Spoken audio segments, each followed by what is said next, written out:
Now let's talk about Bryan Johnson. If you don't live under a rock, you have most likely heard of him. He's an American tech entrepreneur and an anti-aging fanatic. He's 47 years old, that's his chronological age. But he has the heart of a 37-year-old, the skin of a 22-year-old, and the lungs of an 18-year-old, because much of his time and money is dedicated to age reversal.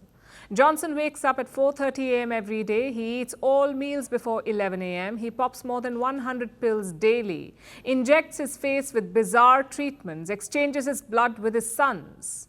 Basically, he's up for all kinds of strange experiments.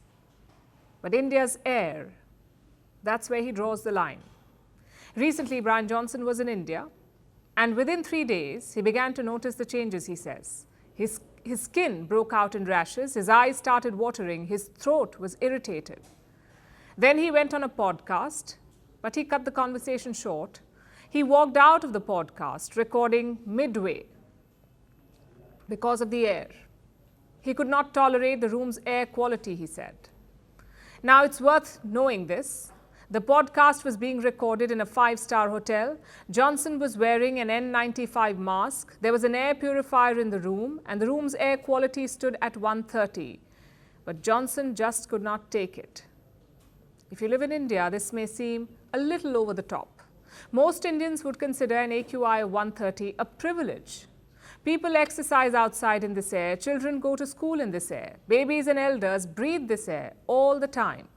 People rarely complain about this air quality. But reality check. It is as harmful as smoking more than 3 cigarettes a day. So Johnson's reaction to the pollution should not come as a surprise. And needless to say, this is not a good look for India. We are talking about the world's 5th largest economy that aspires to be a developed nation by 2047 and a global superpower. But when the country is shrouded in bad air, it dims brand India. And we shouldn't have to wait for a tech entrepreneur from the US to tell us this or to trigger this conversation. But here we are. India is among the most polluted countries in the world. This is the world's most populated nation, and its entire population is exposed to pollutants. This causes more than 2 million deaths every year, and it has a heavy cost to the economy, about $37 billion. Here, AQI regularly reaches 500, which is considered hazardous. It should be far from the norm. But what's worse is that the AQI exceeds this limit during winter months. And that's when there is some uproar in the country, when it becomes very hard to breathe, when visibility goes to zero, when schools have to be shut. That's when we remember that pollution is a problem. So it may seem strange that someone is talking about air pollution in the month of February when the AQI is only 130. But do you know what's stranger? The fact that we continue to ignore the horrifying effects of pollution, effects that we already know about. Bad air causes heart disease, stroke, and cancer. That's right, it even causes cancer. And this is not just about India. The world over, air pollution is fueling a rise in cancer, especially lung cancer. And what we're seeing now is unprecedented. About 2.5 million people are diagnosed with the disease every year. And these cases are on the rise globally, especially among people who have never smoked before. And the largest burden of these cases is in East Asia, particularly China. How is this acceptable?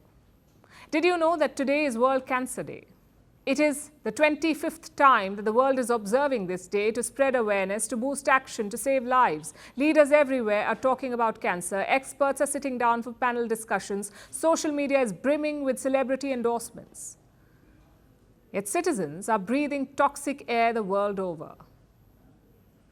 So it's time to ask, when will this change? Because a millionaire abandoning a podcast can only stir conversation. It won't stop pollution from serving death sentences. We're calling the show Vantage. We hope you like what we've put together for you. Touted as the minimum defense from that video.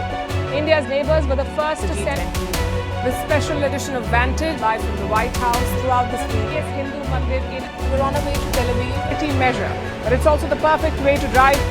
I don't think that Prime Minister of Bhutan, Sherin Tagwe. Welcome to 60% of the world's office. Prime Minister Modi did the iron. we were actually What are you doing? How do you like it? It's been 1 year since that meeting. iron bars separate you from the outside. Out the vote efforts. Trump had, it says, and at $4.3 trillion, 300 billion by 2030. That's what we need to tackle climate change.